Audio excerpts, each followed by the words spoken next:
자, 1차 방정식의 활용을 미리 영상을 찍고 있어요. 이거 잘 듣고 식 세워가지고 문제 풀면 됩니다.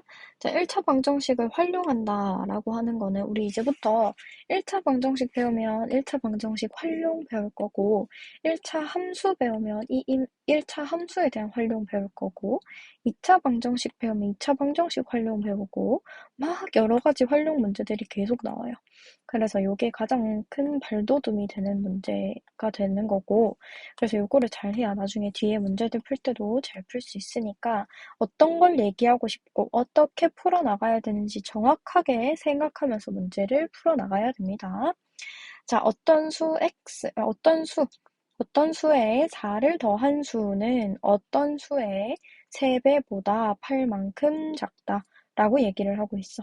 여기서 내가 지금 이걸 끊어줬죠? 어떤 수는 어떤 수이다 라고 설명하고 있는 문장 구조이기 때문에 우리 영어 문장 구조 풀 때는 잘만 하면서 수학만 나오면 애들이 힘들어하거든? 그래서 문제가 이렇게 주어지면 끊어읽기 연습을 꼭 해야 합니다. 자, 1차 방정식에서는 우리가 1차 방정식을 배웠기 때문에 그거를 응용해서 문제를 볼 건데 일단 어떤 수라고 하는 거를 x라고 잡아줄 거예요. 그래서 어떤 수를 x라고 잡아주면 어떤 수에 4를 더한 수를 나타내면 x 더하기 4로 나타낼 수 있고요. 그 다음에 어떤 수의 3배보다 8만큼 작다 하면 x 곱하기 일단 3배를 해야겠죠? 이거보다 8만큼 작다. 이렇게로 세워줄 수 있기 때문에 결국에는 x 플러스 4는 3x 마이너스 8이다 라고 식을 적어줄 수가 있는 거예요. 그럼 요거 1차 방정식 형태로 쭉 다 세웠으니까 우리는 어떤 수를 구할 수 있겠지? 얘를 이항시키고 얘를 이항시킬 겁니다. 그러면 x 빼기 3x는 마이너스 8 빼기 4 이렇게로 적어줄 거고 좌변 정리 먼저 하면 마이너스 2x 우변 정리하면 마이너스 12 그래서 이렇게 식 마무리 해주고요. 양변을 똑같이 마이너스 2로 약분하거나 나눠주면 되겠죠. 그러면 x는 플러스 6 이렇게 나와서 어떤 수는 6이 된다라고 찾아줄 수가 있는 거예요. 되겠죠? 자, 일단 1번 예시 같이 들어볼게요.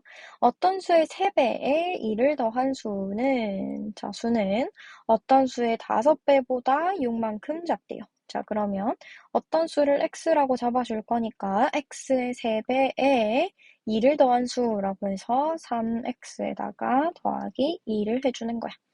그러면 이거는 어떤 수의 5배보다 6만큼 작대요. 그러면 5x가 5배 한 거지? 이거보다 빼기 6을 한 게 된다.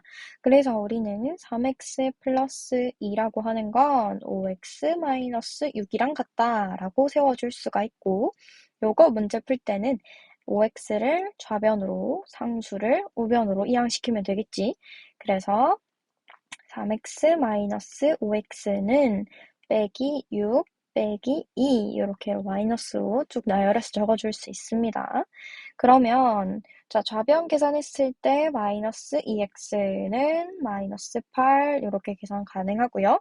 마지막에는 마이너스 2로 각각 다 나눠주면 x가 4가 된다 해서 2번의 답은 x는 4가 돼요. 되겠지? 그럼 어떤 수는 뭐예요? 하고 물으면 4라고 대답하면 되는 겁니다. 할 수 있겠습니까? 2번을 적을 때 얘만 적어주면 되긴 하는데 이 과정들을 내가 다 지켜보고 너네가 어디에서 틀렸는지를 정확하게 알고 있어야 되기 때문에 문제풀이 과정 되도록이면 다른 데 적지 말고 책에다가 적어주세요. 자, 그 다음에는 4번 보겠습니다. 요거는 유형별로 내용이 되게 많기 때문에 미리 내가 영상을 찍고 있는 거야. 자, 연속하는 두 자연수의 합이 19라고 했습니다. 그럼 연속하고 있는 두 자연수가 여기서는 포인트인 거야. 얘네가 주인공이야. 그러면 그 두 자연수를 구하라고 했습니다. 그럼 여기서 문제에서 다 제시해주고 있죠. 작은 수를 x라고 하고 큰 수를 그럼 뭐라고 할래? 연속하는 두 자연수니까 예를 들면 우리가 알 수 있는 연속하는 자연수가 1이랑 2 또는 뭐 3이랑 4 또는 뭐 11이랑 12 뭐 이런 식으로 정리를 할 수가 있겠죠. 그러니까 우리는 요거를 연속하는 수는 얼만큼 차이가 나? 한 칸 차이 나죠? 1만큼 차이가 나는 거야. 그래서 작은 수를 x라고 하고 큰 수를 x보다 하나 더 큰 수라고 생각하면 되는 거죠. 그래서 x 더하기 x 플러스 1까지 해주면 이 두 자연수의 합이 19가 되기 때문에 우리는 이렇게 식을 적어줄 수가 있고요. 얘네를 풀어라 하면 방정식 그냥 풀면 되는 거야. 2x 플러스 1은 19. 얘를 이항시키면 2x는 18. 맞죠? 얘 빼기 1로 넘어가니까. 그래서 나누기 2 똑같이 해주면 9 해서 답은 x는 9예요. 맞죠? 그래서 두 자연수를 구하라고 했기 때문에 작은 수가 9, 큰 수는 10 해서 요게 답이 되는 겁니다.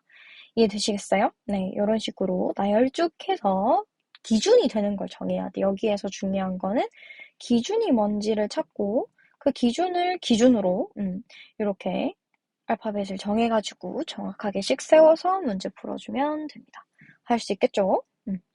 자, 그 다음은 7번 보겠습니다.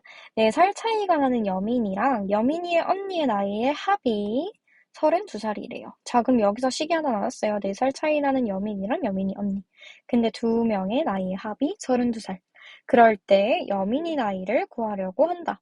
그럼 여민이 나이를 구하려고 하기 때문에 여민이 나이를 x라고 잡아주는 게 맞아요. 알겠지? 우리가 구하려고 하는 걸 x라고 잡아야 돼. 그럼 여민이 나이를 x라고 잡았으면 여민이 언니는 몇 살이겠어? 여민이가 x인데 4살 차이가 나네? 그럼 당연히 언니니까 이 x보다는 나이가 4살 많아야겠죠. 그래서 x 플러스 4라고 두면 됩니다. 그러면 여민이 언니 나이를 x 플러스 4라고 잡을 거고 두 명의 나이를 x 더하기 x 플러스 4라고 잡아줄 수 있으니까 결국에는 2x 플러스 4는 32 이렇게로 잡아줄 수 있고 나머지는 쭉 풀 수 있을 겁니다. 할 수 있겠죠? 자, 그 다음에 나머지는 또 비슷한 유형이고요. 10번 볼게요. 주혁이가 2점짜리 문제랑 3점짜리 문제를 합해서 20문제를 맞췄대요. 그러면은 자, 2점짜리 문제의 맞춘 개수, 3점짜리 문제의 맞춘 개수 합쳐서 20이 나왔다라는 거지. 맞지? 근데 그 두 문제를 합쳐가지고 51점을 총 받았대요. 자, 그러면 일단 2점짜리 문제를 몇 문제 맞췄는지 구하는 게 문제 포인트니까요. 2점짜리 문제를 맞춘 개수를 x라고 잡아줍니다. 그러면 3점짜리 문제는 몇 개 맞췄겠어? 여기서 20문제 중에 x개를 뺀 나머지는 전부 다 3점짜리 문제를 맞춘 게 되는 거겠죠. 그지?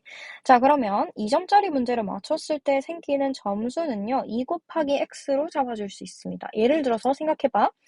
우리 5점짜리 문제를 5문제 맞췄어요. 라고 하면 몇 점 되는 거야?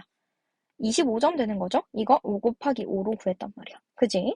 그래서 그거랑 똑같이 2 곱하기 x 해서 2x 나오게 되는 거고 3점짜리 문제를 20-x만큼 맞췄어요 하면 얘는 3 곱하기 20-x 이런 식으로 정리를 해줄 수가 있는 겁니다.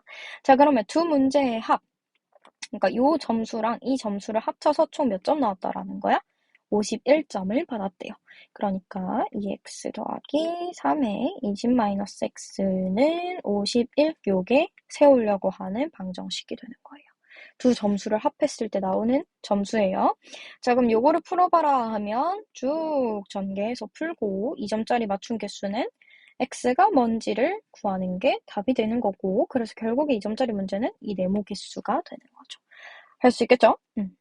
조금 많이 어렵겠지만 밑에 11번도 똑같이 동일하게 네모칸 채워서 식 세워나가면 되겠습니다. 자, 일단 여기까지 할게요.